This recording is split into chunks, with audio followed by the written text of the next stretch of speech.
ఈ మధ్య ఒక బాంబేలో ఇన్సిడెంట్ జరిగింది. ఏంటి అంటే పెద్ద స్టార్ హోటల్ అట, విపరీతమైన వస్తారు జనం స్టార్ హోటల్, ఎంత ఖర్చు అయినా మంచిది. దోశలు, ఇడ్లీలు మామూలు టేస్ట్ కాదు అది. అసలు ఏంది ఇంతమందికి వీడు ఎట్లా సప్లై చేస్తాడని హోటల్ వెనక నుంచి చూస్తే వాడు పోయి ఫుట్పాత్లో అమ్మే దోశలను తీసుకొని వస్తాడు లోపలికి.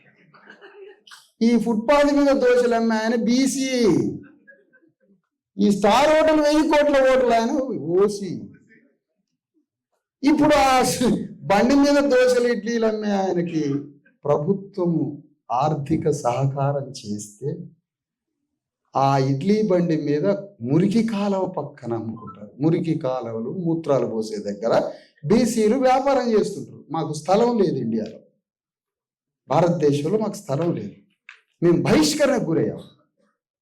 మేము వ్యాపారం చేసి వస్తువులు అమ్ముకొని బిడ్డల్ని సాధడానికి మాకు వస్తువులు అమ్ముకోవడానికి మాకు స్థలం లేదు సార్ ఇండియాలో. ఏమనుకోవద్దు మీరు, మాకు స్థలం లేదు ఇండియాలో. ఒక షాప్ పెట్టుకొని అందులో కౌంటర్లో మేము కూర్చొని వస్తువులు గర్వంగా, గంభీరంగా, ఆత్మగౌరవంగా అమ్ముకొని నా వస్తువుని మార్కెట్ చేసి 10 రూపాయలు ఇంటికి తెచ్చుకోవడానికి నాకు స్థలం లేదు సార్ ఇండియాలో. ఆ స్టార్ హోటల్కి ఆ టిఫిన్లు పంపే ఆ బక్క చిక్కిన ప్రాణం ఉందో చూసారు, ఆ దోశలు వేస్తూ ఉంటారు టవల్ కట్టుకొని.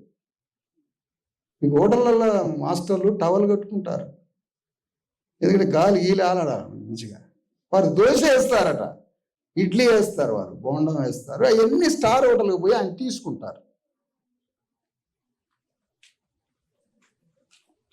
తీసుకున్న తర్వాత హోటల్ నడుస్తుంది, కానీ హోటల్ కోట్ల రూపాయలు నడుస్తుంది. 10 రూపాయల దోశ 250 అవుతుంది.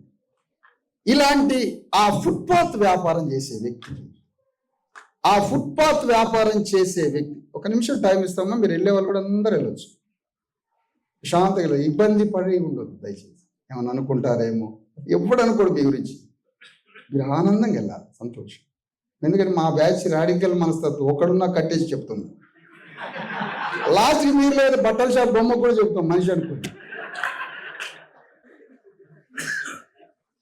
ఇది చెప్పాలా మరి ఈరోజు ఎట్లా మరి? ఈ సదరు ఆ ఇడ్లీ షాప్ అతనికి ప్రభుత్వం పైసలు ఇస్తే, అతనికి పైసలు వచ్చి, డబ్బు వచ్చి, మానసిక వికాసవంతుడై, తన షాపు పెద్దదై, తాను పారిశ్రామికవేత్తగా మారి మనోవికాసం చెంది రాజ్యానికి వస్తాడేమో అని.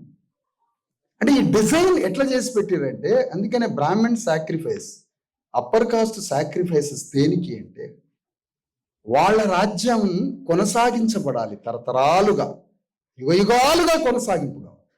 ఆ కొనసాగింపు ప్రక్రియ కంటిన్యూ అవుతూ అది భూమండలం ఉన్నంత వరకు వాళ్ళు రాజ్యంలో, పాలనలో ఉండాలి.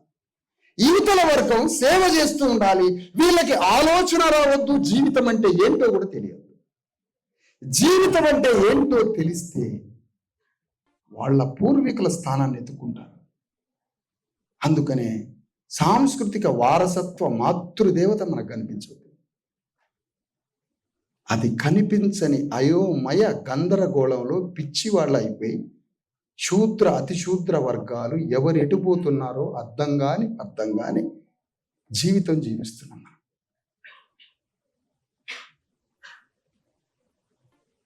ఈ ప్రజల్ని రిజర్వేషన్ల ఉద్యమ యుద్ధం వైపు తీసుకుపోతే, ఈ పోరాటంలో పాల్గొంటే, ఆ పోరాటం అనేటువంటి స్వాభావిక లక్షణంతో వాళ్ళకి సోల్ తయారైనప్పుడు, ఐడియాలజీ తయారైనప్పుడు, ఆ ప్రజలే వెంటనే రిజర్వేషన్ల ఉద్యమంతో పేరలగానే వెంటనే కానీ రాజ్యాధికారం కూడా బీసీ ఎస్సీ ఎస్టీల చేతికి వస్తుంది. ఇది జరగాల్సినటువంటి కార్యక్రమం.